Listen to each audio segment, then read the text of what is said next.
One sec.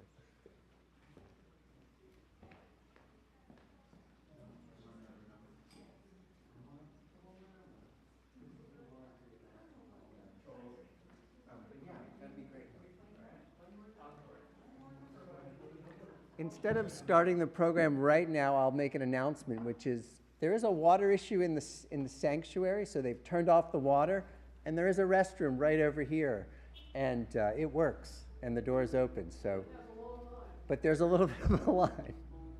But so anyway, we'll have one more number from the band, and then we'll get started. Thank you.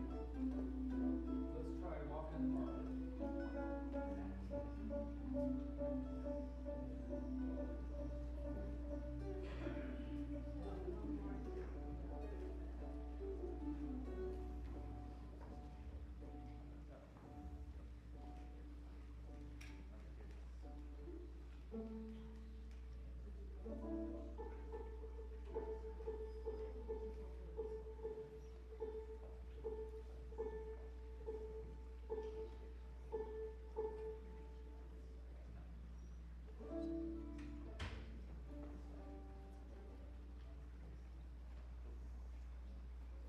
Gentle. Walking in the Park. Yeah. Whatever you choose.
Hello, friends and family of Doug's. Welcome to this beautiful space. We have felt very welcomed here by the North Bray Community Church. And thank you to Freddie in the back who helped us get set up, and his colleague Tristan who helped us get organized, and really this extended community here for supporting us today. It's really a really terrific space. And we're gathered here together to celebrate the wonderful life and the glorious spirit of Doug MacKenzie. Douglas Bain MacKenzie is the official name, but I always referred to him as Doug. And I do know that one of his mentors, Ranga, always kind of shouted it out, MacKenzie! Doug would mimic him when he came back from a session with Ranga. And because Doug's community is big and it's spread out far and wide. We are virtually broadcasting today at the North Bray Community Church YouTube channel. So thank you for joining us today in that manner. We appreciate it. My name is Reed Kramer. I'm one of Doug's many friends from college days. We met in 1984 during the first year of college together. And Doug's been a part of my life ever since.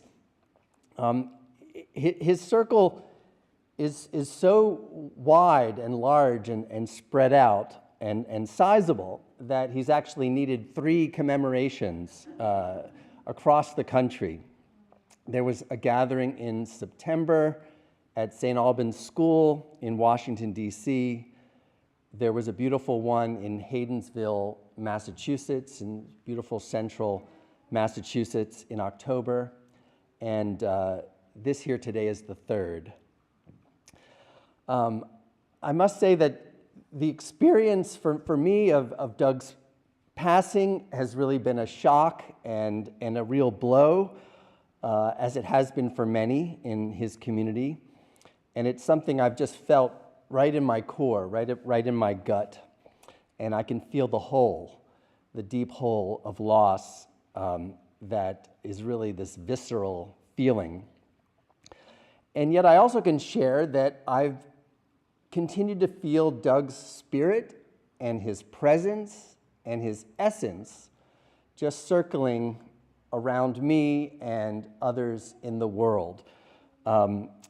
So that's what we're going to do today. We're going to keep his spirit with us and swirling in the world. We're going to keep him close, and he's going to stay with us too. So we'll have some stories, we'll have music as we've already had. John, you have to introduce the band when you get out so everybody knows who's here with us. But yes, beautiful music that was such a part of Doug's life, and we'll have time for some testimonials, and afterwards we'll gather in the other room, and there's food and a slideshow and more time for stories to really commemorate this very special and unique person. And as a friend, as a healer, as a musician, a fellow therapist, a traveler, many people got to see Doug as he traveled about. He's entwined in many lives. And that really is its own powerful legacy. And I guess what I wanted to start with was just acknowledging his bigness. He had big ears. He had a big heart. He was open to this big, wide world all around us. And he really felt it. He was attuned to it. He listened to it. He could hear it. He could hear its rhythms. And I just felt that Doug had this extra sense about him that was pretty remarkable. And he spent a lot of his life helping other people to hear the world and feel the world and to be open to it.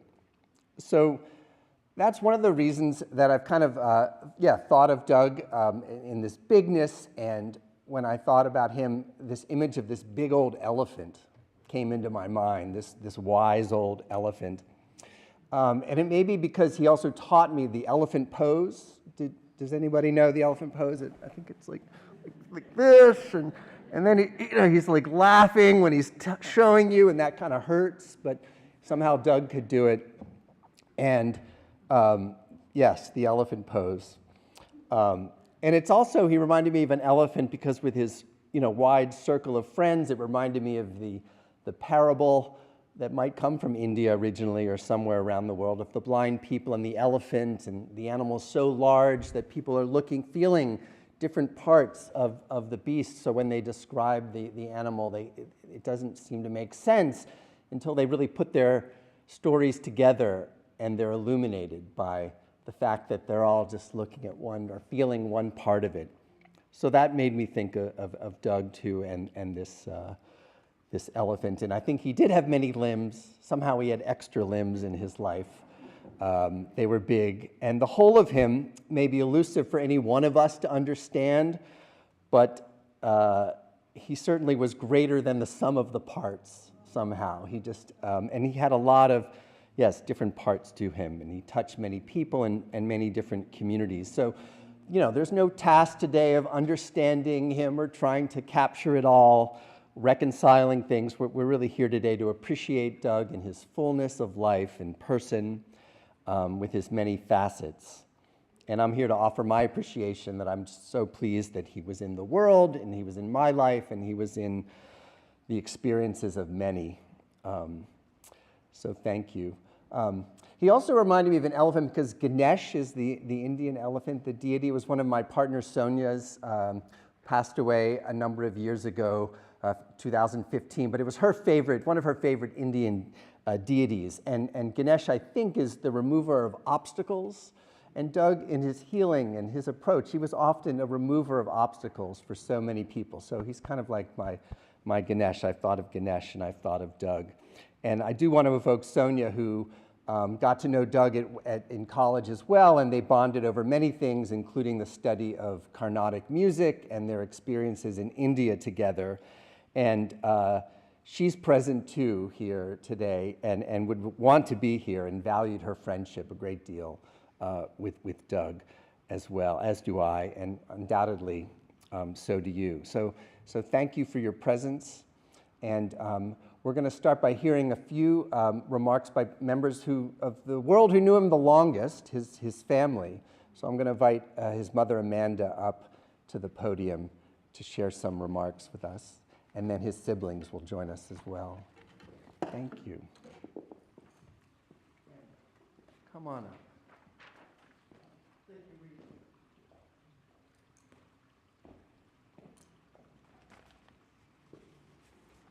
Thank you, Reed. Yes, Thank you, John. Thank you, Billy.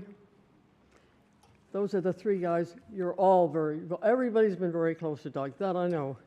But I have to especially appreciate Reed and John and Billy because they put this thing together along with many other people in the room, along with all of you who shared and hoped and helped to make Doug the person he was. You're from Wesleyan, you're from here, you've all been part of his community. I'm just enormously proud and honored to be here with you. It's hard not to follow my written remarks in order to be sure I say what I want to say, so thank you for being here. They're cousins. I should tell you that you won't hear from all of us. But they're cousins. There's even a second cousin here whom I just ran into a little while ago. I do remember her father and family, but I haven't seen them in a long time. So it's many people from many different places. It means a great deal to be with you, and quite a sorrowful, truly heartbreaking occasion. Yet it's greatly embraced by this unexpected celebration of shared memories and joys, a truly created, unusual life. The one of Douglas Bain MacKenzie, best known as Doug, as we just recorded, and by his beloved daughter, Julia, whose name for him, of course, was Dad. Julia, unfortunately, could not be with us. And we feel very bad about that, but she is being tested for what has made her ill for the past 2 days. So we'll just be thinking of her in a big way with lots of love. We are generously agreed on the unique experiences, the qualities, the interests, all the things due to Doug, and an extra special friend, caretaker, kayaker, climber, consoler, creator, performer of music with guitar, drum, and song. He was ever constant with his interests and care for you. You were the person he wanted to know. He wanted that contact to continue, and he worked to see that it did. He lived so well for and among us. My fortune is to be his mom and to share most closely with you the formation years that I think would make a difference to most of you who did not know Doug as a little fellow. He was once a little fellow. There's a marvelous picture of him out there running down the street. He was running to school, and he was so happy. It was the same person that you knew. If I share these shares with you, it's the formative years that are the keys to the power of the life he has given to us.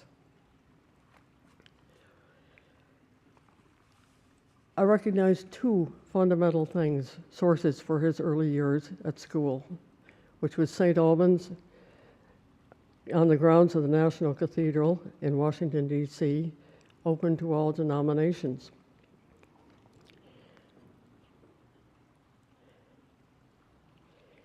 He was at that school K through 12. Over those years, he attended daily chapel because that's where he was. I can't claim that we are a deeply religious family, but it occurs to me that there are some very strong things that must have come through somebody's life if he had to go to chapel every day from K through 12.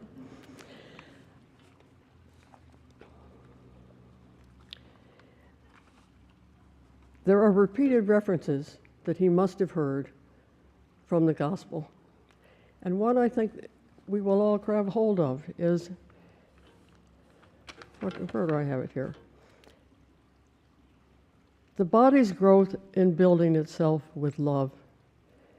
Some power, some whole power, refers to that created whole body joined by and knit together by everything, every ligament with which it is equipped, as in each part is working properly, promotes the body and the growth in building itself with love. The gospel goes on to require living a life with humility and gentleness, with patience, bearing with another love, making every effort to maintain a unity of spirit and a bond of peace. It can be no surprise then, having that message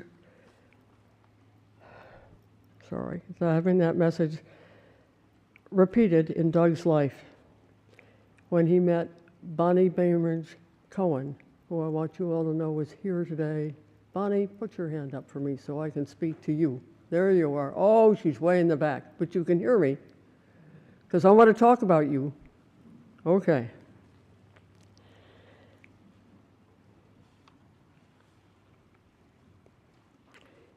He met Bonnie Cohen and fell deeply into her teaching of body-mind centering.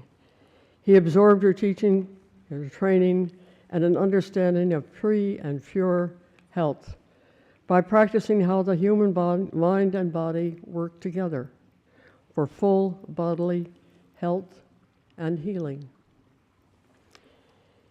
His years of training and work with Bonnie led to the establishment of his own business called Brilliant Body. His practice of tender counseling accompanied by a non-invasive hands-on therapeutic healing. Surely the process dealing with one's pain and life challenges. He became very good at that, as you know. Additionally, foundational, I believe, was his skills program called Voyager, a program in which a group of co-ed students commonly went out from the school to learn to climb, to be in white water with kayaks, to hike, all to be together. They did that through the year, off and on, can you imagine, in the suburbs of Washington. But during the spring vacation, they would go to Yellowstone Park. They went another year to the Rio Grande. They went other places together to discover what the world was about, how they could work together, what nature had to say to them. They had a wonderful time in that group.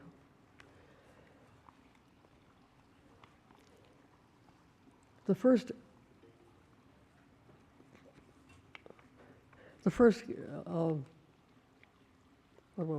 consoling message I had after Doug's passing came from a friend of 40 years ago from that group.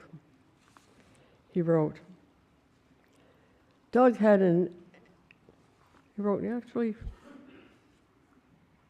said, I can always see Doug standing by the canoes. It always made me feel humbled to see him over the years. That's over 40 years of reunions, only they didn't see each other otherwise. He continued to write, Doug had an ineffably peaceful manner, profoundly peaceful. I can feel it instantly when I think of Doug. Peace and humor. He was always alive to the possibility of joy, even as he spent so many years helping people in pain and facing challenges. I am sure that many of his friends, clients, and fellow journeyers would say that he himself was their balm. The techniques he studied and used were not the balm, only the mode by which he released them.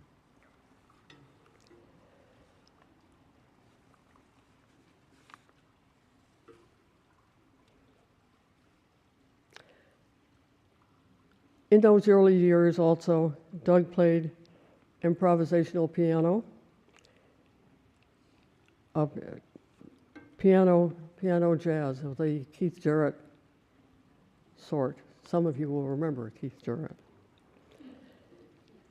He received from the school a grant to pursue that study that he had, but it wasn't until he took up the guitar that he started reading music, learned to read music. There followed the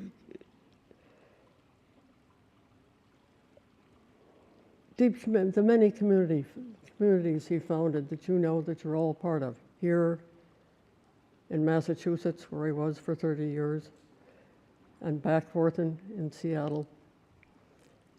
And here, I don't know how you all got here, but you all came from one place or another, and you're a tight little group that cared a lot about when Doug was here and came.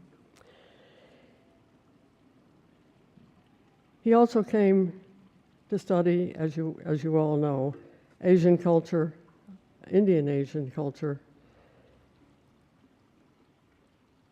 the dancing, the culture in general. I encourage you to look at the photograph of Doug, his 250 pounds and 6'2", with all the little, forgive me, Indian dancers, but the Indian dancers were small, lithe girls. And there's Doug standing out there in this big white thing. It's just the very idea that he was such a dear person to them, and he played so much music for them. He went several places in this country to play with them. He would travel to do that. He studied Taoism and Buddha and the philosophical teachings of the great masters in Asia. You all know that. You're familiar with it. He was so universal in his constant commitment to justice and humanism. As his closest friend, Billy, has mentioned in Doug's universal,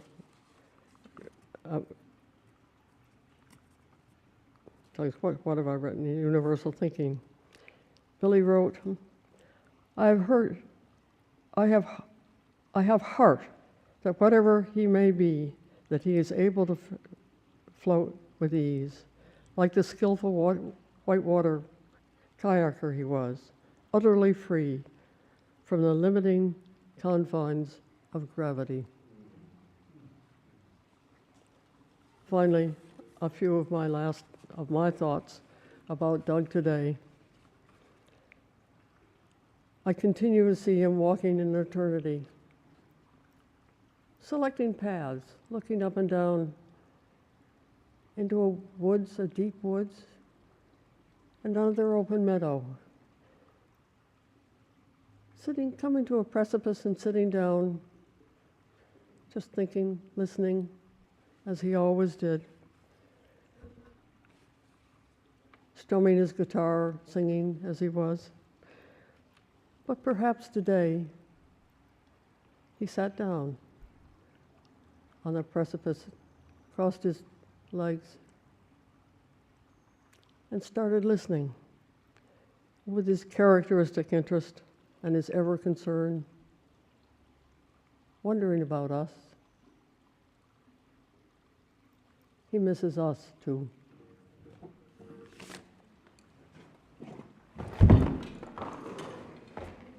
I missed the Okay, start too. yeah, I was coming. Oh, I didn't know. Yeah. Thank you. Brad?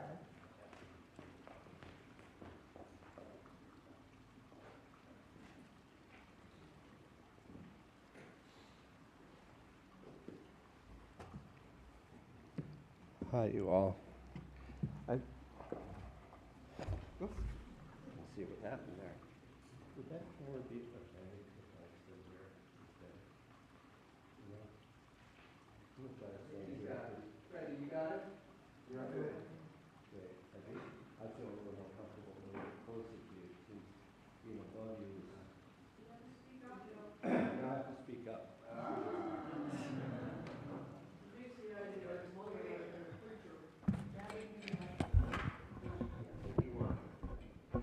That's too, all right, let's try that.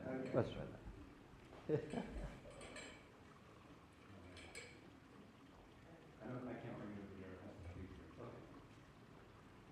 So you have to turn that.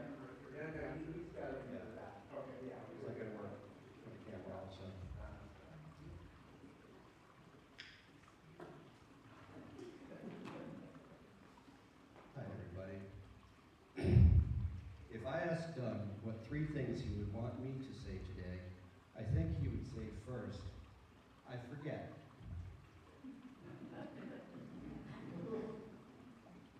And second, I don't know.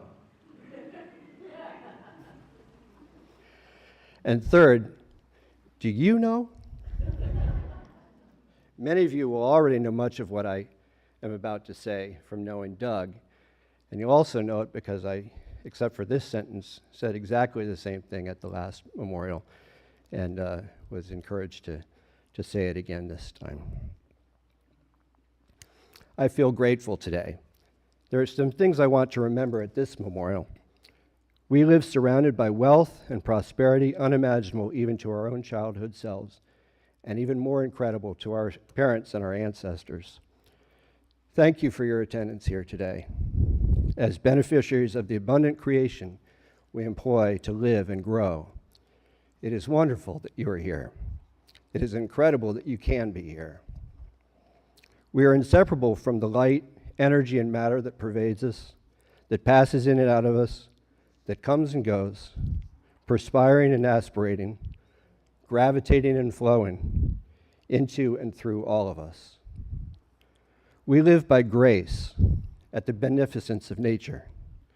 We create ourselves, recreate together, and observe each other and the other only because nature grants us those tools. We depend on this place for everything we have, everything we do and are, whether we hope to make things better or criticize those things we find objectionable. We live amongst constant entropy and decay, and nonetheless are motivated to overcome fears and obstacles to create a named, ordered, and sustainable life using the same force that gives us food, energy, desire, hope, and love. Grace sets forth our challenge. We are made from the same fabric. As Max Ehrmann wrote in 1927, you are a child of the universe. Be at peace with God. Keep peace in your soul. With all of its sham, drudgery, and broken dreams, it is still a beautiful world.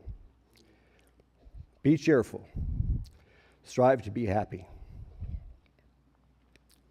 My brother Douglas Bain MacKenzie lived an exceptional life, full of hope, love, yearning, and accomplishment. He spoke his truth softly and walked his path consistent with the woodcraft laws of the Iroquois nation that he learned as a child at our summer camp, Tanager Lodge.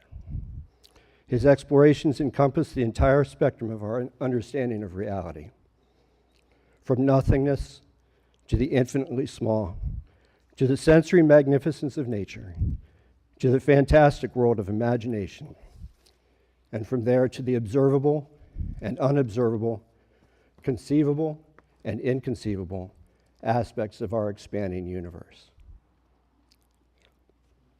Excuse me for a second.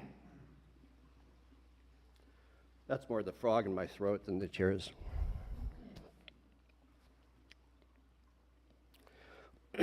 Mostly, I believe, he lived here with a capital H, here in his heart and with us. He ate heartily at the banquet of the soul that selflessness and the love of others spreads before us. He knew that, like the tide, the flowing love that we pour onto each grain of sand, each rock, each beach, is the same love that ebbs, returning to us, nourishing the shallow water where the light reaches, and sinking into the dark, mysterious depths where sight alone cannot penetrate. He thrived on learning and discipline. He paddled on calm seas and through rough waters. He leaned and grooved on his passions for music, for spiritual growth and companionship, for harmony in all of its forms. He healed others with compassion and trained intuition. Doug had, as Aline, the mother of his daughter Julia June, expressed to me recently and concisely, many close calls. Not all of them were the effect of taking great risks, but I don't know of any time that he didn't look past his own troubles or situation to encourage, promote, and revel in the joy, freedom, and flexibility of motion that he found and brought out in all of us. We sensed Doug's rich inner life because he expressed it continuously. We all felt enveloped in his loving, laughing, overflowing presence, and his subtle, palpable participation in and through his active witnessing of his environment and the beings in it. Doug wanted us to feel better.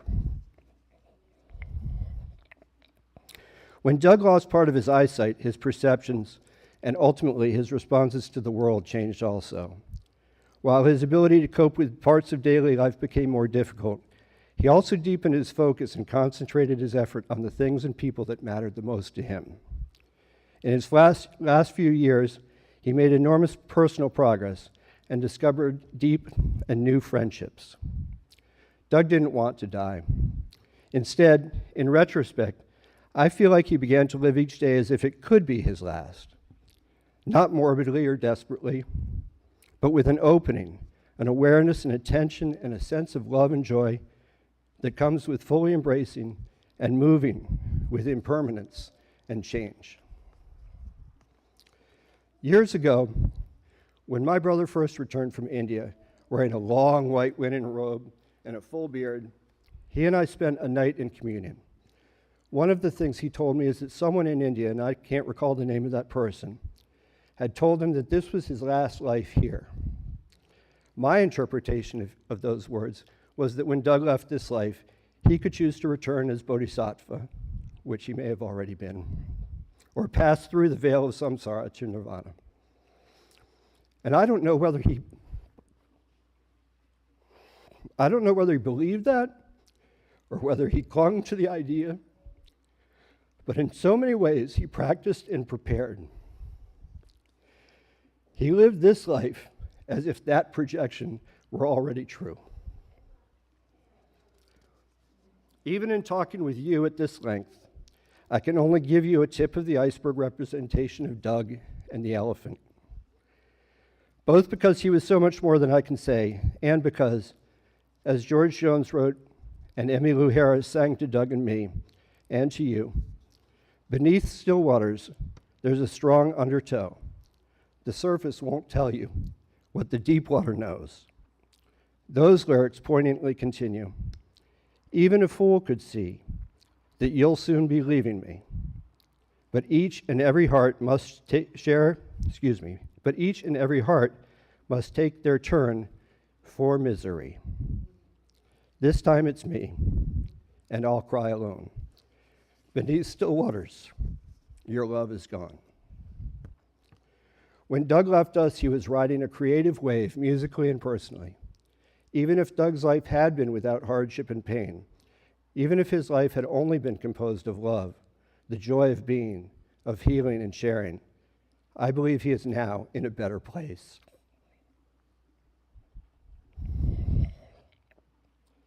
Along with Billy and the many others who have helped with Doug's passing, I'm grateful to John and Reed, who have made it possible for him to inhabit this place now, today, and for his spirit to continue to spread from the roots and branches of the tree we'll plant in western Massachusetts when his body is ready. He's being terramated, he's being composted, and those remains are almost ready in Seattle to be transported to Massachusetts, where the family will join again in a few weeks to put him under a heart nut tree. Our little heart nut.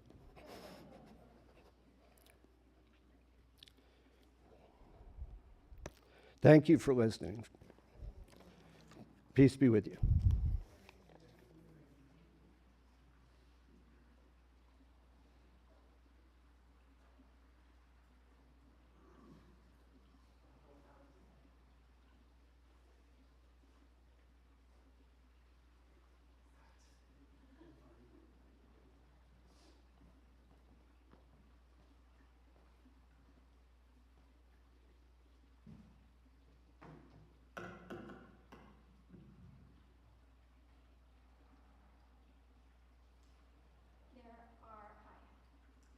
There are a few things I'm going to say that probably should not be said in a church. So my apologies ahead of time. But continuing with the elephant theme, I just wanted to be sure that everybody has this down. So left hand out, and then take your right hand and put it under and wrap it around to your ear. Great. And now, turn to your neighbor. But I have a little addendum. Try raising your hand and put all the ends of all your fingers together and turn to your neighbor and kiss them. And that is the elephant kiss.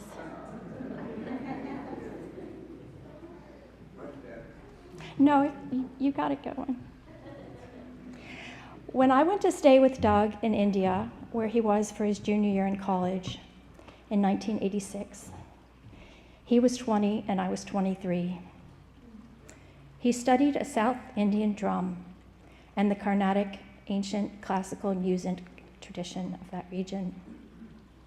Madras at the time, Chennai now, or perhaps anywhere, anytime in the country, was not a choice place to continue the identity crisis I was experiencing. But my brother offered a stabilizing presence. He had already been there for several months and had figured some things out or learned them from others, and was able to contextualize aspects of the culture so new to me that didn't conform to Western reason or understanding. As we witnessed the traffic jams, both physical, cows milling into the roads, horns blasting and engines revving, and bureaucratic, waiting a whole day in line at the post office or buying black market Marlboros to bribe ticket agents for train rides, Doug said, gesturing to our civilizations, at some point in history, we went this way and they went that way, 180 degrees. He explained that one cannot ask why using that word, which of course is the first question a Western child learns to ask repeatedly assuming the existence of an answer or a certain logic to the world around them. So I learned to talk to the girls at the house downstairs from Doug's apartment, saying, for instance, "Oh, your bindi, it's so beautiful," or "You are wearing a kurti and your mother a sari." And they would begin to talk about their clothing and customs, when and where they got their bangles, etc. In this way, I came to understand culture, not having traveled far before. But it was really from Ganesh, the elephant god of beginnings, the remover of obstacles, of intellect and wisdom, that Doug communicated a worldview to me. Ganesh has 4, 6, or 8, or 16 hands in various depictions, depending on the local lore and traditions. One holds sweets, a rosary, a weapon, and his broken tusk for the endless task of transcribing the Mahabharata. You can look him up. But as to Doug, he said all the little kids know him. He's like Santa Claus. In the middle of the road between Doug's apartment and his guru's house was an imposing, covered shrine to Ganesh, by which we walked daily, around one side on the way there and around the other on the way home, like a traffic circle, but without any rules, except that one absolutely had to acknowledge Ganesh, feeding his round belly fruit and candy, leaving fresh flowers, asking him to let you proceed unscathed. By way of emphasis, Doug said, "He could really stop up your asshole." Although in the past months, I've heard many refer to Doug's discipline, in truth, he didn't have any at all. Ever. He did exactly what he wanted to do. But when he had a purpose, an imminent performance, he played like mad to catch up and show up. And in India, he looked at me straight when I had an idea or wanted to go to dinner, and he didn't. "All I really want to do," he said, "is play my drum." In daily life, there were small lizards everywhere, on the windowsills, walls, trees, bookshelves, streets. We developed, a personal vocabulary about where we saw them and what they were doing. Laying in a sunbeam would say, "Oh, getting a tan." See them on the threshold, "We'll travel." Looking sideways at the books the way lizards do, showing their chins, we'd say, "Learning Tamil." Or watching them scurry away, we said, "Nan poite varen," which in Tamil means, "I will go and come back." We used this phrase in the past decades, leaving each other's homes, going on trips to the store, or diving off a dock into the lake. I will go and come back. In the States, a few years later, I had transitioned to working with horses, getting up at 5 a.m., galloping all morning, moving each season to a racetrack on the thoroughbred circuit. Doug called after a breakup. He said he was on his way from Massachusetts, and he drove straight through to get to Miami by Christmas Day. When I got home late morning from Hialeah, he was asleep and continued to sleep all day, recuperating from the long drive, until evening when he was then wide awake and I was going to bed myself. He left for a walk in the dark, deserted Miami Springs streets, overhung with trees and dripping Spanish moss. It's a small city, surrounded by and interspersed with canals, basically a private community with its own police force. On his walk, the night beat cops stopped and queried him, an obvious non-resident. That's where I found him, them, still, laughing in the morning as I left for work at sunrise, and he headed back to bed. This pattern continued for several days and nights. Doug meeting up with the cops on duty, conversing together all through the lean hours. In this way, my brother and I wafted in and out of each other's lives for decades, meeting people, sharing friends, learning skills, discovering places, making memories. A few months ago,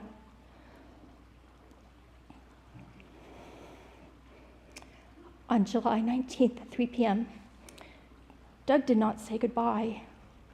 He did not say, "Non puoi verren," I will go and come back. We never learned a colloquial expression in Tamil for "I will go and not come back," or simply, "I will go," or "I will go to sleep and not wake up." But that's what he did. And it's possible Ganesh made his passage peaceful, his life both full, even overflowing, and his last heartbeats in his chest, perhaps rhythmic, like the sound of his drum.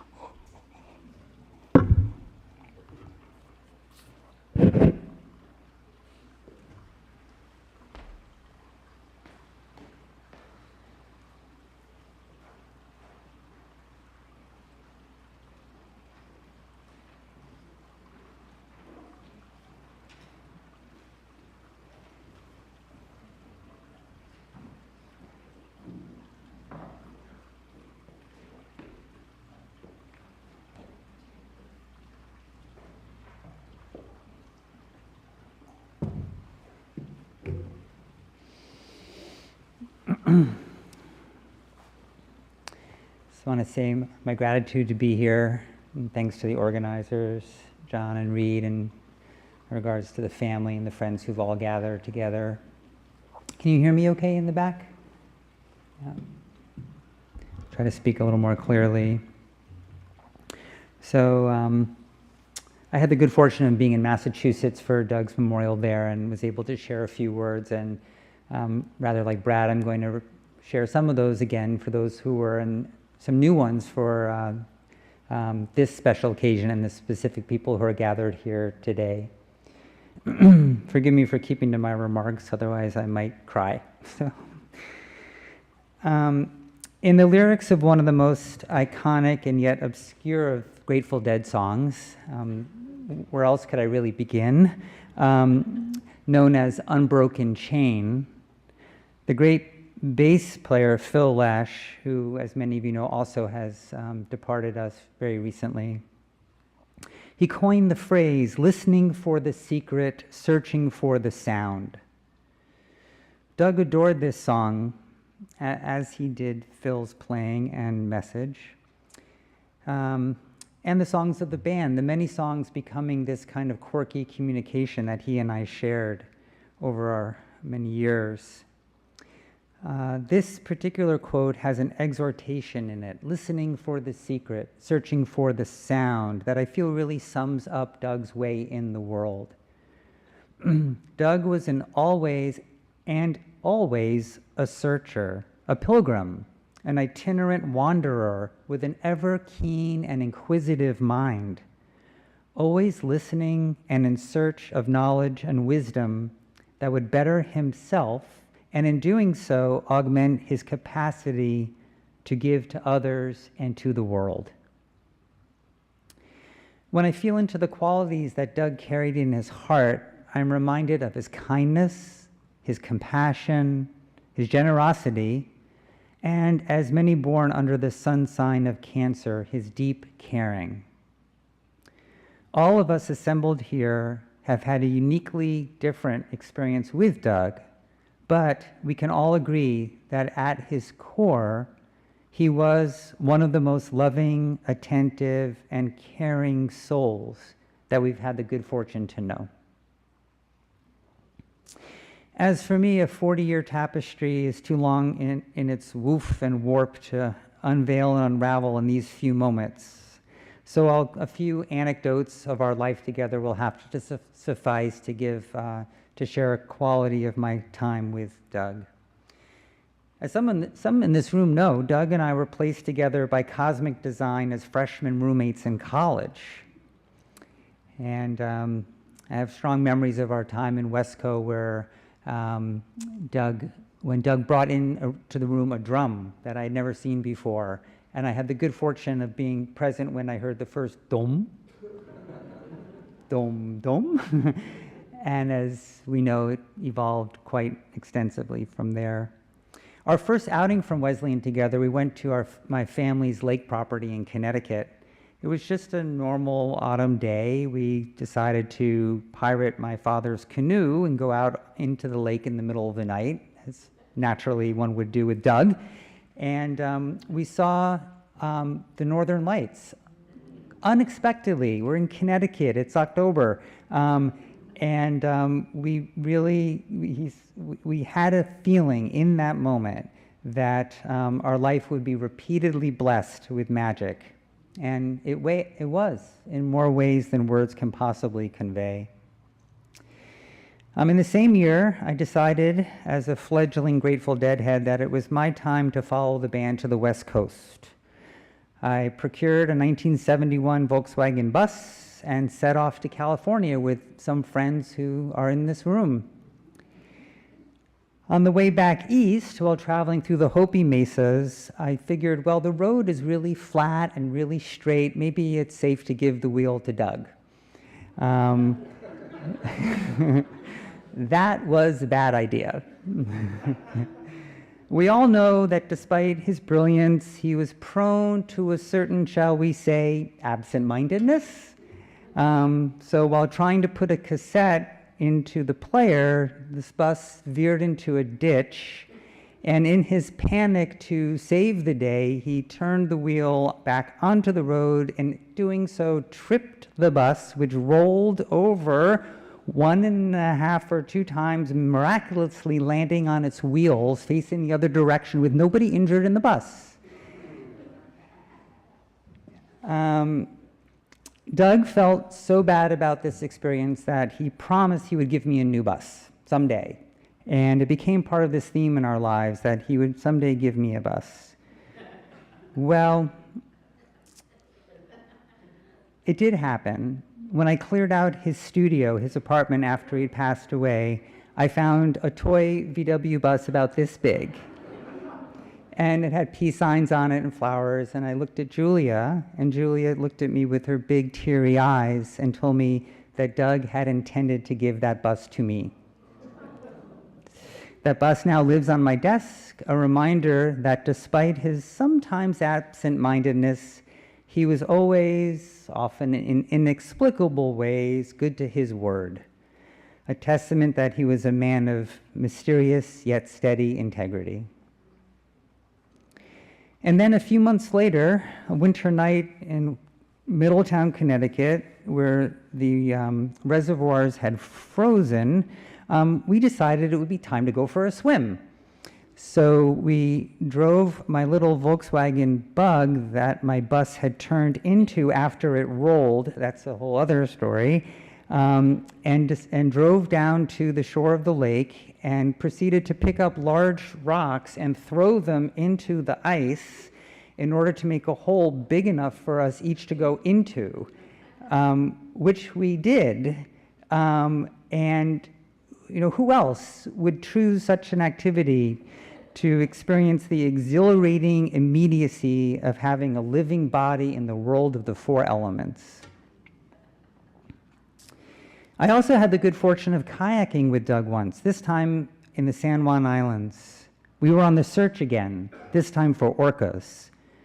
5 days out and didn't find any orcas, so we were paddling back to our base when all of a sudden, both of us had all the hairs on our neck rise as we felt something about to occur. And we turned and we saw 3 orcas breaching right towards our boat, landing beside us, when a 4th one came out and did a backflip and landed just beside us. We were transfixed, we were amazed, we were just in absolute awe and breathless, in awe of these magnificent beings who had just baptized us with their cetacean spray. From a canoe ride in Connecticut to a kayak paddle in the Salish Sea, the magic just kept following us around on the tides of life. Doug had a capacity for wonder that both intrigued and enticed me. His searching for the secret was indeed a global one. On one of our international pilgrimages, we found ourselves rising at dawn at Machu Picchu. We scrambled like mad to the most elevated place possible to absorb the energy of the living stones. As the sun rose, Doug began humming in deep tones. And to this day, I attest that the stones under our feet began humming back. Why wouldn't they? Searching for the secret, this time of ancient civilizations and the hidden knowledge that they possessed. From south to north, Doug was on an unwavering quest. On another occasion, he boarded my gaff-rigged schooner for an expedition to Glacier Bay. Searching for the majesty, we had innumerable encounters with icebergs and whales larger than the ship upon which we sailed. When a particularly enormous leviathan came along the side of our boat, I noticed Doug go into a bit of a trance, and I walked over beside him as he was intending to step aside the boat onto the back of the whale, riding it into the inky black. We know, Doug, we know this was possible. I had to place a firm hand on his shoulder and say, "Hey, not now, brother." And then to the east, following the call to distant India, searching for the sound, the elusive sound of a rare and ancient drum that few have ever heard of and much less could even spell. And then mastering this mirdangam to a degree that few Westerners have had the discipline, intelligence, and capacity to do. When I was cleaning out his studio, among the documents, I found numerous spiral-bound binders of this strange script, some kind of Sokatu language, like a cryptic cuneiform from a long-lost civilization. His vast mind was like a Rosetta Stone, translating unknown languages into a form intelligible as sound. This passion was equally a path of the heart for Doug, guided by the love he had for his master teacher Ranga. As a testimony to his devotion, one can imagine the breadth of Doug's caring soul as he cradled his beloved teacher at the moment he departed the world. Balancing his passion for the East and the West, he searched for the sound through the guitar, playing with a finesse uniquely his own, once again with the pursuit of a gentle and humble mastery. Despite his advanced skills, he would nonetheless still make time to play a few tunes with me on the mandolin and often with my daughter Inian on the guitar. We will certainly miss those sweet times sitting around the deep well of music together. As we all know, Doug's outward search was balanced with an equally, if not greater, inward one. At heart, Doug was a true healer, listening for the secret to what is among the most sophisticated and successful forms of body work, known to be able to treat complicated disorders afflicting both newborns and the elderly. Not only practicing this technique with aplomb, but also dedicating years to teaching it to new students. Anyone who has felt Doug's hands on their head, which many of us in this room have, knows what energy I am addressing. Humbly doing the work of saints. Ain't that the truth? Listening for the secret, searching for the sound, an unending quest for the secret of life and the sound waves upon which it travels. We have traveled here today to honor our dear Doug, friend, son, brother, father, teacher, in remembrance of his sweet presence. His memory for me and for many of us, that beaming, beneficent smile, is like a box of rain to ease the pain. As I dream into my heart where the spirit of Doug still lives, I am profoundly grateful for the blessing of having known and been known by him, having loved and been loved by him, and for the gift of having had him in my life as a best buddy.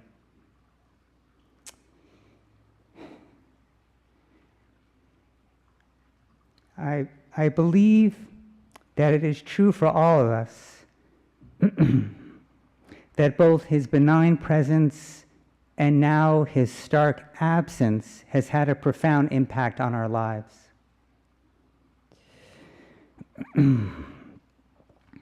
But let us take heart, dear friends and family, that even in this time of his physical absence, the sweet, kind, and pure essence of his love will remain as an unbroken chain wrapped around all of our hearts. In our collective fondness for him and one another, may we be inspired by a clarion reminder that ultimately it is love that will see us through. Thank you.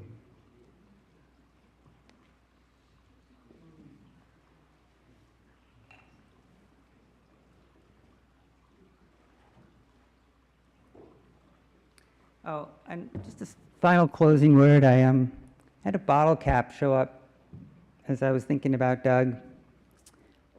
It says, in order to be irreplaceable, one must always be different. And I believe that speaks to Doug as well. Thank you.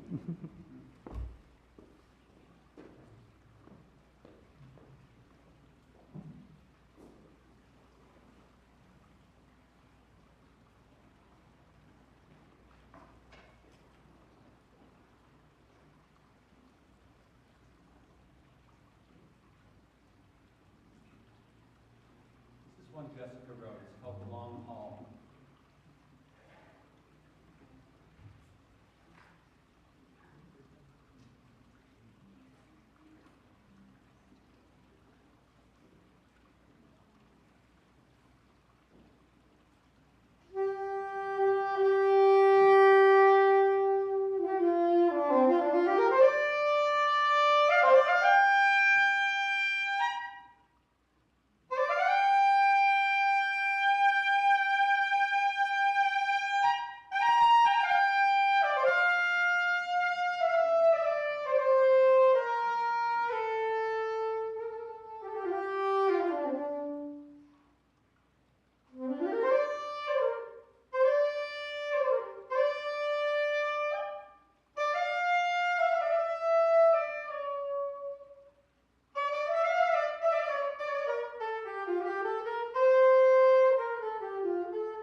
I'm using the podium because I'm important. Thanks again for everyone for being here. It says a lot that we've done this now 3 times.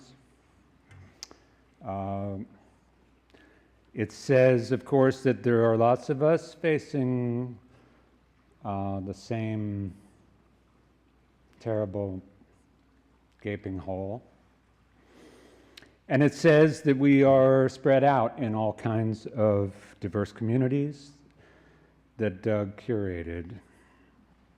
Musicians of various kinds, and body workers, and dancers, and family members, and school friends, and mentors, and alchemists, and kayakers, and mountaineers, and guitar traders, and both kinds of Washingtonians, and seekers, and mesmerists, and foundlings, and riffraff.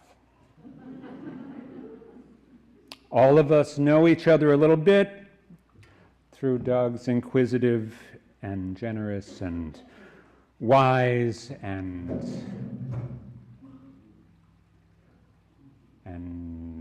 ghostly personality. And none of us have ever been in the presence of all of the others. Only Doug was connected to all of us. He was uniquely spread out, and he was uniquely plugged in. Here is a thing that I know. Doug loved you guys. I know this because he said it all the time. He said, "You should know her. She's kind of a wizard." He said, "I just saw him in Ojai. He's a genius." He said, "I stopped through there and spent the day with them on my way here. Those two understand things that we don't. I can't believe you've never met." For whatever reason, Doug was an instrument for discerning excellence. He could see it, and he appreciated it, and he was himself excellent for it. He'd collect nectar and pollinate in the process, and he'd give you a little waggle dance to show you where he found it. Doug loved Julia most of all. That was certain. And she got a more concentrated form of his brightness than the rest of us. Some of us were lucky enough to live with him for a spell, but for most of us, most of the time, Doug was in an orbit, spinning and twirling and twinkling through our tiny, hermetic parts of the solar system. And there's a different weight to that, a different gravity. Doug wasn't just going through time with us. He was time, part of the natural periodicity of the world, like a season or a migration. His sudden absence removes something that feels ecological. The multiform and fluid part of us that makes it possible to believe the fiction that we are individual and solid. We were the trees, and Doug was the mycelium licking at our roots. Doug was wild, not always wild like we use that term, though sometimes, especially when he was young, but wild, like the wilderness wild. A lot of us love the wilderness for its peace, and Doug loved that too. He had a profound understanding and appreciation of peace, and it showed up in everything he did. But you never got the sense that Doug went to wild places as a visitor seeking to borrow tranquility for use in his otherwise civilized life. Doug was the wilderness, and he was that in New York City, or when he texted you nonsense, or when he drove a rental car. So Doug was time, and Doug was the wilderness, and Doug was mushrooms licking roots and a comet. But that doesn't quite get to it, does it? Because Doug was also completely ridiculous. A guy who really enjoyed putting random stuff on his head. Seaweed, rocks, vegetables, Post-it notes, sometimes whatever was handy.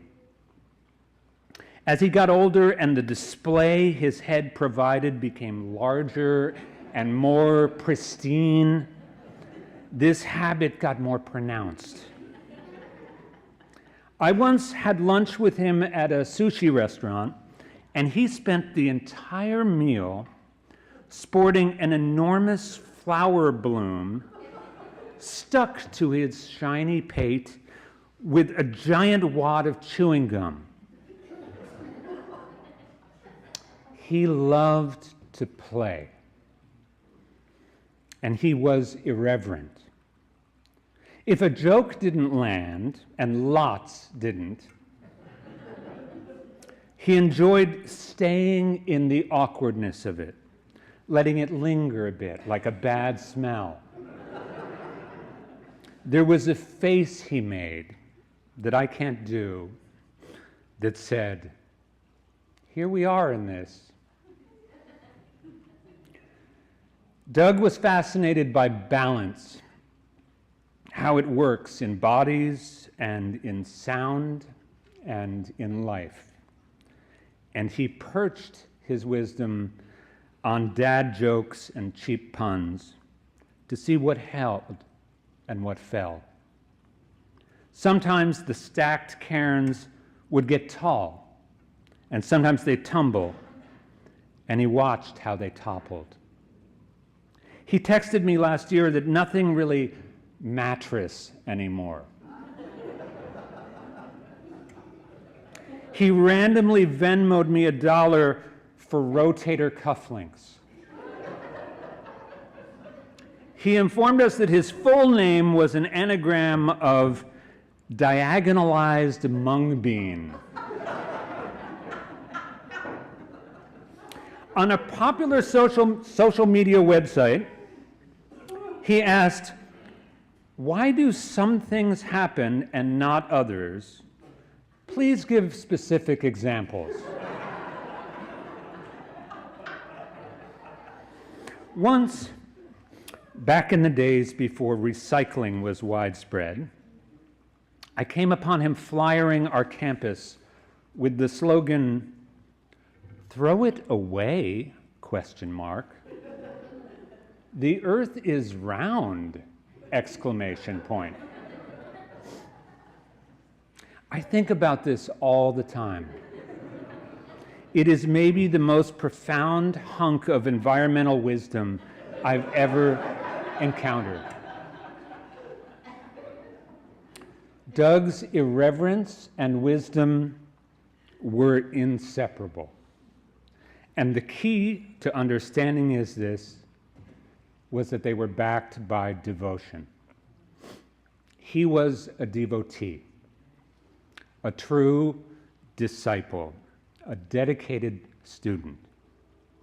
He found great teachers, and he worked insanely hard. We are now a few generations into the slow dissipation of the mentorship system, but Doug didn't get that memo. In college, like a few others here, I took classes with Ranga. Doug studied with him. He studied with Raghavan. He studied with Kari Kutimani. He studied with Steve Paxton. He studied with Bonnie Bainbridge Cohen. His version of being a good student involved fearlessness and patience and devotion.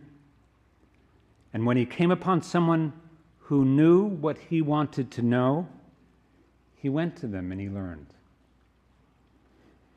One time, he convinced me to go visit David McAllister, one of the founding voices in the field of ethnomusicology.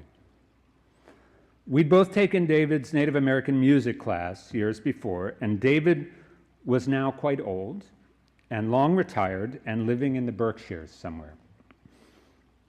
I don't know how Doug tracked him down, or even if he called ahead, but we arrived at this man's house and ended up having dinner with him and spending the night sleeping under the stars in his yard, much to the confusion of his family. And David told us about his recent obsession with the songs of the wood thrush. I learned a ton from David then, but perhaps more from Doug.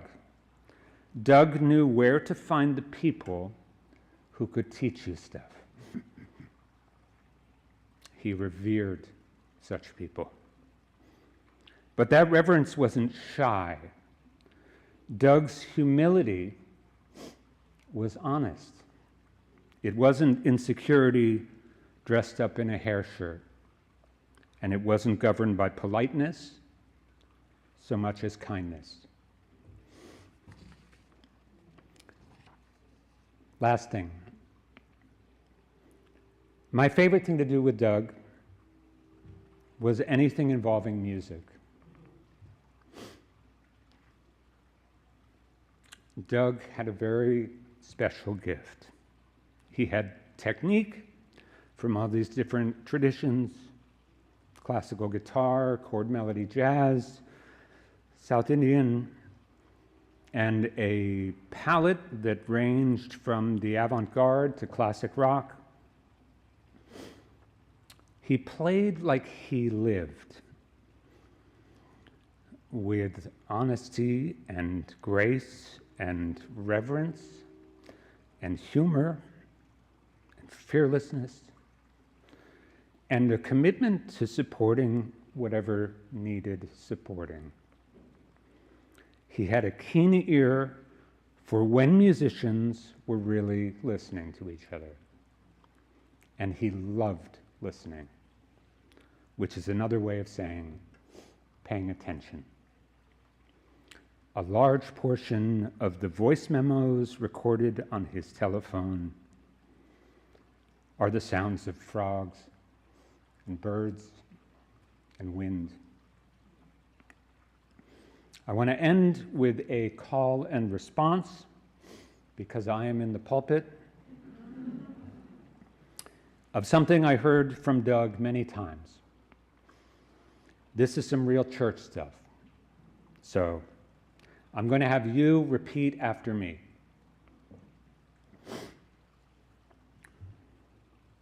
One was a racehorse. 2 was 1-2.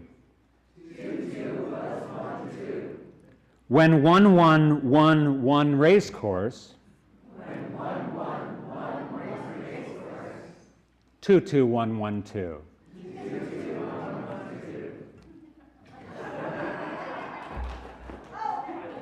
This is dangerous. Careful with that. Taking out 2 of us already.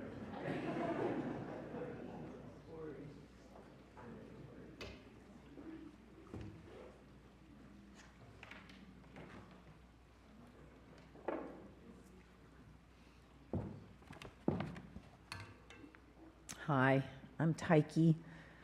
I'm a Wesleyan friend, and I think I might have been in that class of David McAllister's with you too.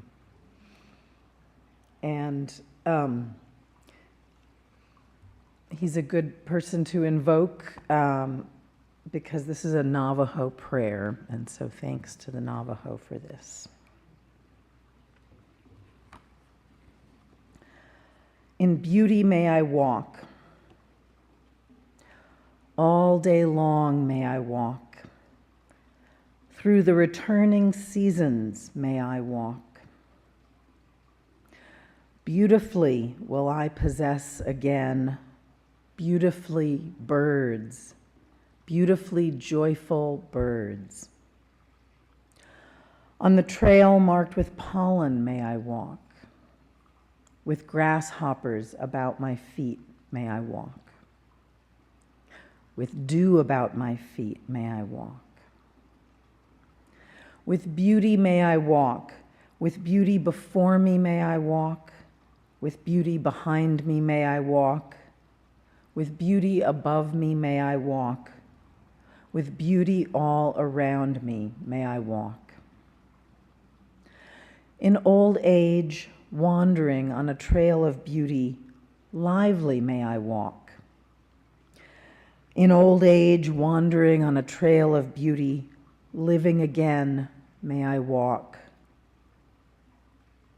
It is finished in beauty. It is finished in beauty.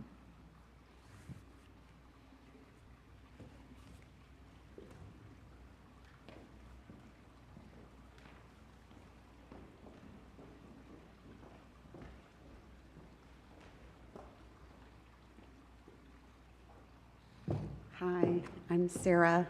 I'm another Wesleyan friend, and it's really beautiful hearing all of the special memories of Doug, and thank you for your words. This is a poem by Joy Harjo called Eagle Poem. To pray, you open your whole self, to sky, to earth, to sun, to moon, to one whole voice that is you. And know there is more that you can't see, can't hear, can't know except in moments, steadily growing, and in languages that aren't always sound, but other circles of motion. Like eagle that Sunday morning over Salt River, circled in blue sky, in wind, swept our hearts clean with sacred wings. We see you, see ourselves, and know that we must take the utmost care and kindness in all things. Breathe in, knowing we are made of all this, and breathe, knowing we are truly blessed because we were born and die soon within a true circle of motion. Like eagle, rounding out the morning inside us. We pray that it will be done in beauty, in beauty. Thank you.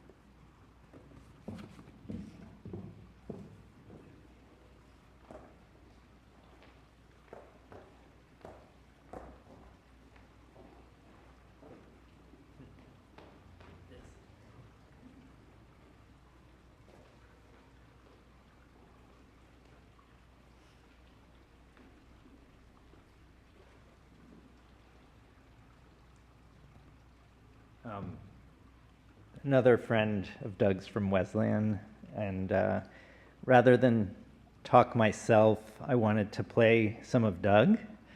I had the great fortune of spending a lot of time with Doug over the last few months, or the last 6 months or so, after decades since Wesleyan of being just barely in touch, really, here and there, as long-distance friends. We were in a workshop together that I held around creativity, and I thought it would be interesting to take Doug's words and present them to you today. These are from moments in that workshop. We recorded the sessions, and I put some music under it, or just some very subtle sounds under it, so that we can just bask in some of the things Doug had to say over the last 6 months. So we will hopefully hear it when I press this button. Awesome.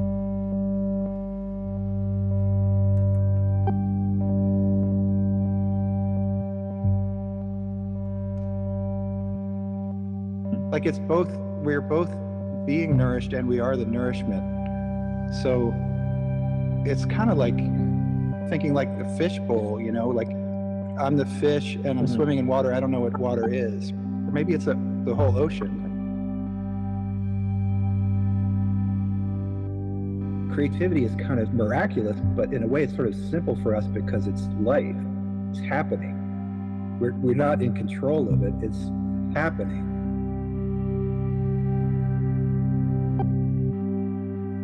I'm not here with you or here, you know, because that's what we're doing right now is being here with each other.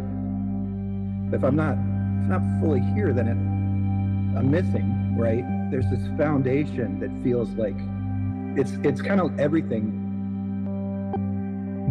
My teacher says that the space holds the information, which I think is really, like, I've been puzzling about that. Like, what does that mean? Every day it means something different. Space holds information. To me, this is like really meaningful. This is where life takes on its goodness. It's just very significant, I'm feeling. And how do we find that spark? Like we have life force and we grow, and that's creative. It's like we can't do anything about it. If we were to try to like make it happen, we would just mess it up, you know? Ultimately, it's this mystery, right? And so everybody is an equal authority in the group. And everybody kind of came in and just started jamming. When I got out of the way, like there was so much creativity happening amongst the group, which I can imagine, I feel like that's happening right here too. It's like the creativity just comes in. We don't have to make it happen. Like I didn't know this kind of place existed except in the movies. It's like so beautiful and just calm. And I just went there and the last 2 days I was just sitting at this ranch watching the sun and the bugs and the river and there was just nothing to it but the rest. And then out of that rest came like a whole thing that I wrote. We were talking about this present moment stuff. And there was something Dan said about how the present moment, or at least the way I took it, is like we have this present moment, we have our future and we have our past. And somehow like coming into the actuality of the present moment, it actually changes the past. It actually changes the future. It changes, right? So it's no longer the past or future. And then we're able to navigate, we're free to navigate, you know, and all these things remind me of music, but I'm finding out it's much more for me in interaction, like finding an interaction and also just allowing the interaction to happen rather than forcing it. And I'll stop there. If we're kind, that engenders self-confidence. I had never really put that together. I thought like kindness was, you know, akin to like giving something away, but it's actually like kindness is the medium. Kindness, generosity. It's like this medium.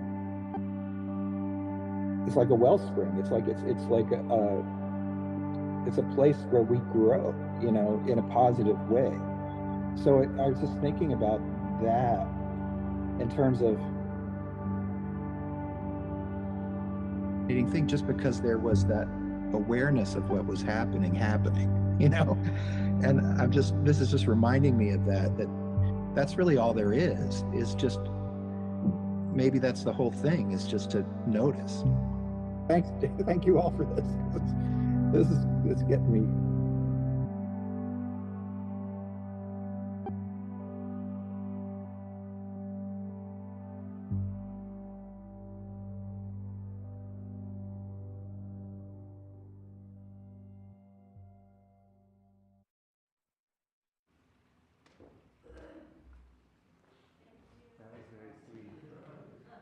Yeah, that was very sweet to have Doug right here with us. Thank you, Dan. So I do want to invite others who would like to share some brief remarks about Doug or remembrances while we're all together? There's been a lot of, moving sentiments, and there's more time where we can share and interact, and we'll have food in the other room and time to be together. But I did want to invite you up. We'll start here. And then we'll have some more music, and we'll move out into the out of the sanctuary. This is the chapel, and that might be the sanctuary. Thank you. You brought your Verdunum. I have this drum. I brought it for Julia, but now I'm thinking maybe Alice should have it. Going once, going twice. It comes with its own carrying case and 2 hats. Not really sure what goes on with that. It was left at my house. He was going to come back for it. Traveling drum, I think. I'm terrible at this. Ooh, that scares me too.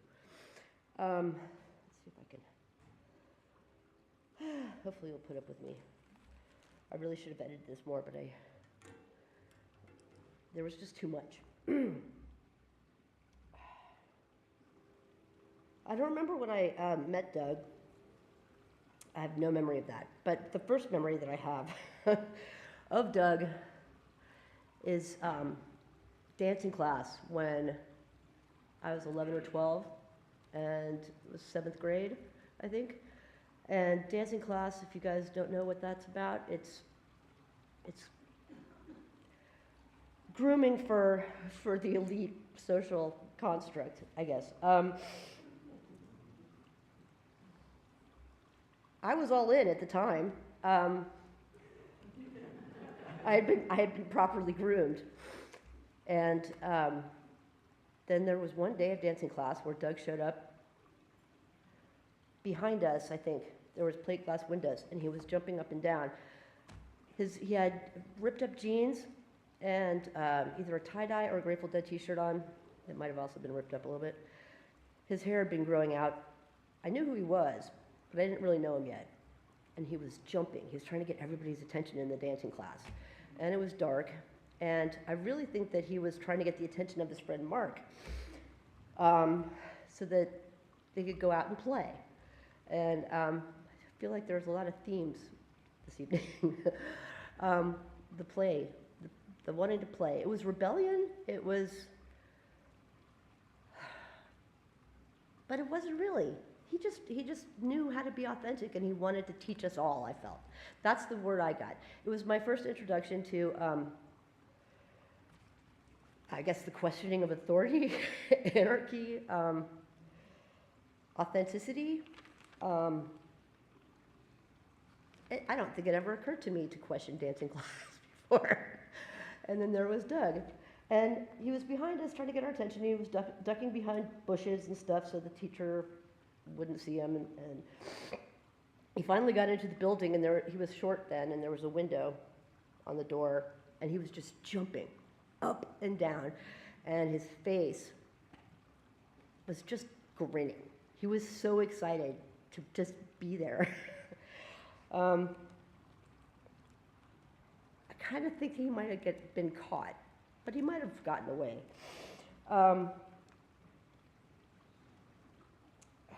Doug was the wilderness, somebody said, and I think that was an early example. He was beckoning us to have fun, to leave the false reality, and to be ourselves, is what I got out of it. I was impressed. It was ridiculous. He wasn't afraid of getting in trouble like I would have been. He wasn't worried about being punished or grounded. I was wondering, did his mom know he was out so late? We're in 7th grade, right? Social expectations of this elitist cult were smashed forever in me. And I think probably by the next year, I was also in ripped jeans and Grateful Dead t-shirts. I was cracked out of my mental prison forever. Music became an obsession.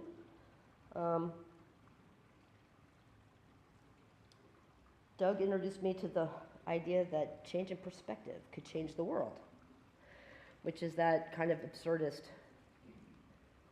way he had that we almost just heard. But yeah. He was clowning, but not because he needed attention, not because he was wanting to show off. It was more for us, for our enjoyment, wanting to make us laugh, making us have a good time.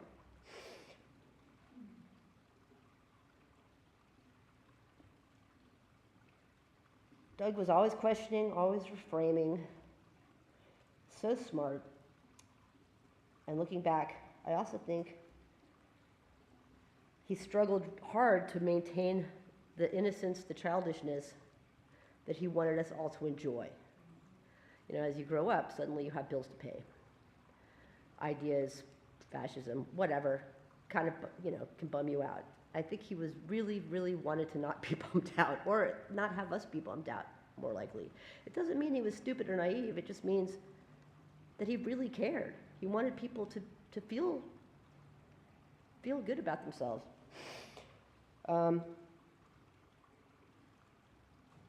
Yeah, I wrote,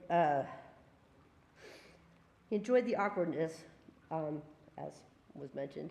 That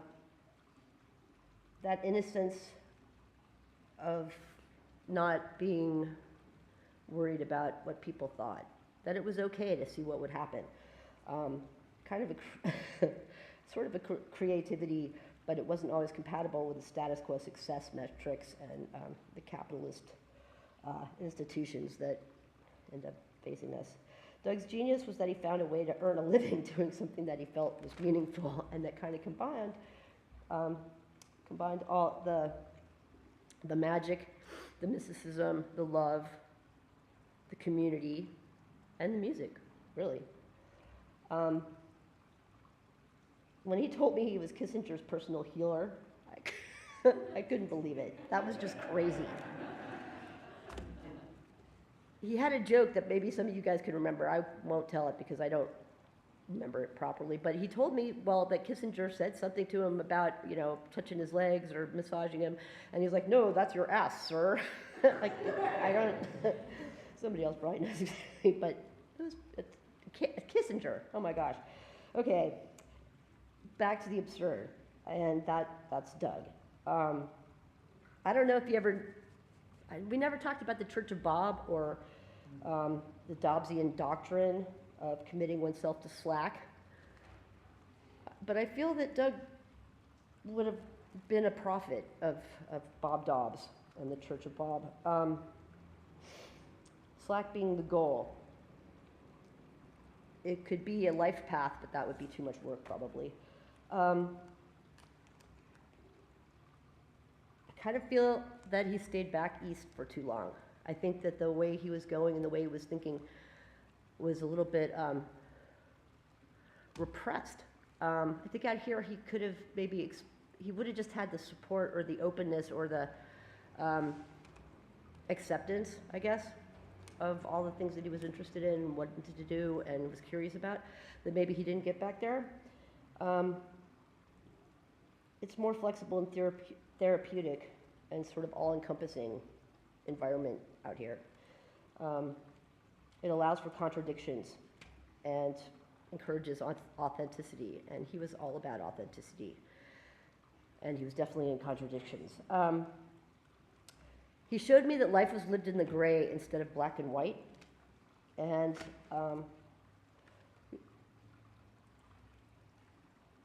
the last time I saw him was 8 or 9 years ago, and he seemed, I kind of felt like he'd lost his spark a little bit. He wasn't really the Doug. He seemed more serious, more contemplative, more kind of normal, which is weird because Doug was always the absolute opposite of that. The best thing that happened, though, on our little road trip to the Black Rock was I got the pleasure of listening to my daughter, who was 7 or 8 at the time, and Doug going into a deep discussion about My Little Pony. it was like the canon.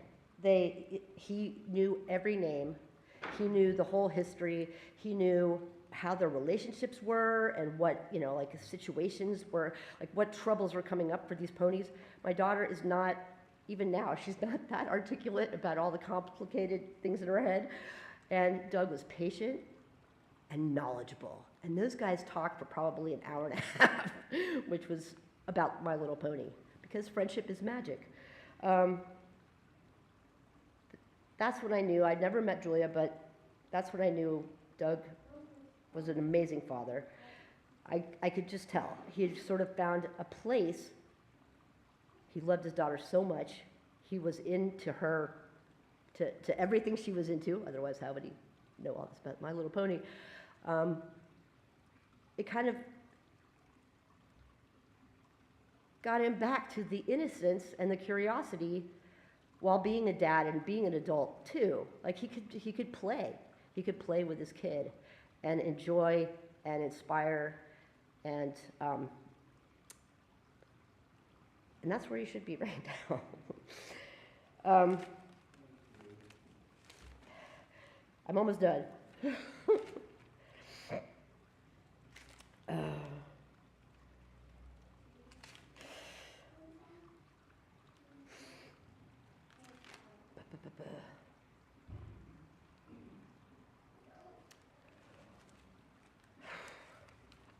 I guess he left these drums at the drum at my house, and I always thought that he would come back for them.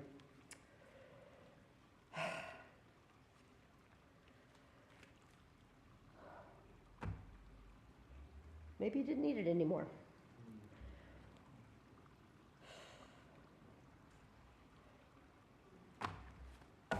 He was a Dalit. In Kabbalistic mysticism, a Dalit is a door, and Doug starts with D, so that would bring him back there.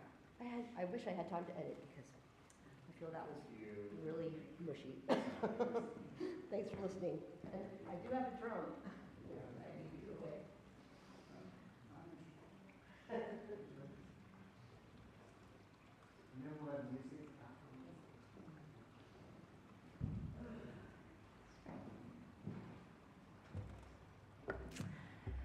My name is Dana. I was a friend of Doug's from college, and there was this one moment that Doug gave me decades ago that I would like to give to you, because it was this moment that just keeps on giving, and I will always remember him by this moment.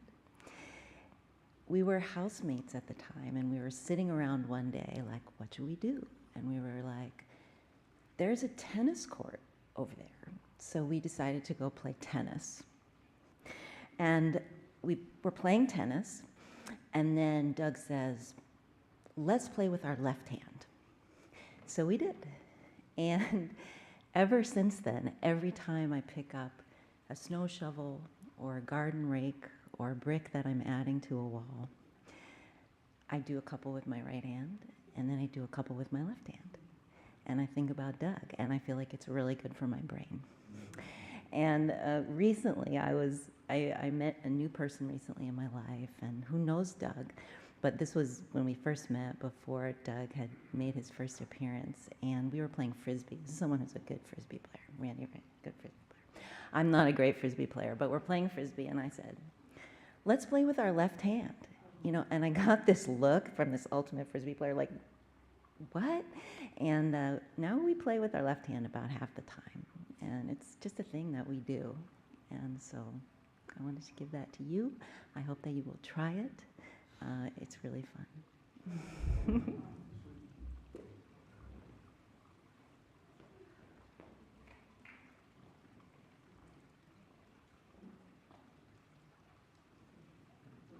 My name is Cody, and I've known Doug for about 15 years, and I just want to represent the Pacific Northwest as a place of Doug, of knowing Doug, and that I don't know exactly the moment that I met Doug, but the memory of really meeting Doug is on a remodeled barn floor, a beautiful wood floor, where a bunch of us contact improvisers were laying down, and it was on Vashon Island, and the waves and the sea air and just the beauty of that part of the world. And I had been laying down and letting my bones settle on this beautiful wooden floor, and I felt some movement, and when I opened my eyes, it was Doug and little Julia as a toddler. And they were holding each other and just playing so tenderly and so sweetly. And I thought, I hope one day I have a little one and that I too can enjoy this sensation of being so present in my own body that I can give this kind of loving presence and attention to my own young one. And so it was a really beautiful moment to meet him and to see him in his presence within his body with his little beloved blonde-haired little sweet daughter. So I just wanted to share that and represent that part of Doug as well. And I'm Nick. It was more than a decade ago that Cody was starting to bring me out of my world of library stacks and into somatic awareness. And I remember the moment that I met Doug, and we were at the contact dam on Orcas Island. So my first really clear memory is jumping off the rope swing with Doug and our friends and his daughter into the Puget Sound. And our lives wove in and out over the years that followed. And at the end of 2021, when Doug was, really in the thick of his health problems, was also a time that I had left my teaching career to start a company out of my many years of study of hermetic alchemy. And so I started an alchemical skincare company called Realia. And Doug got in touch and he said, I got your products and I put them on my head. And they made me feel really good. And he put everything on his head. And he worked with the head, it was all. And he made this testimonial video where he was talking about how he put it on his head and it felt great.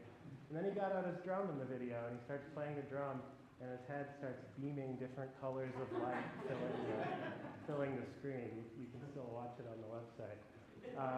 And there was a day towards the end of 2022 when I was super busy preparing for a holiday sales event, and I had somehow gotten the time wrong, and I did everything I needed to do, and then I had 2 hours, which I didn't expect to have, and then Doug stopped by.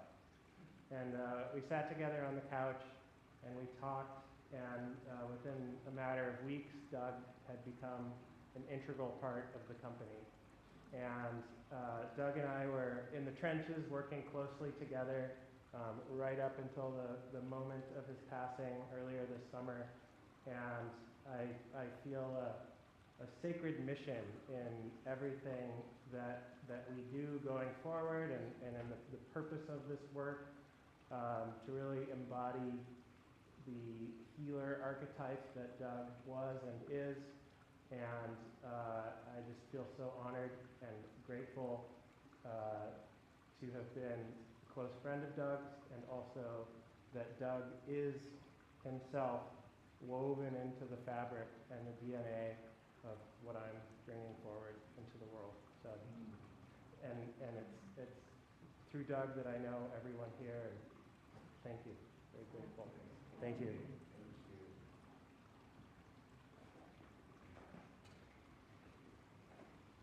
So I think what we're going to do is march you all out, second line style. And there's food and drink in the other hall.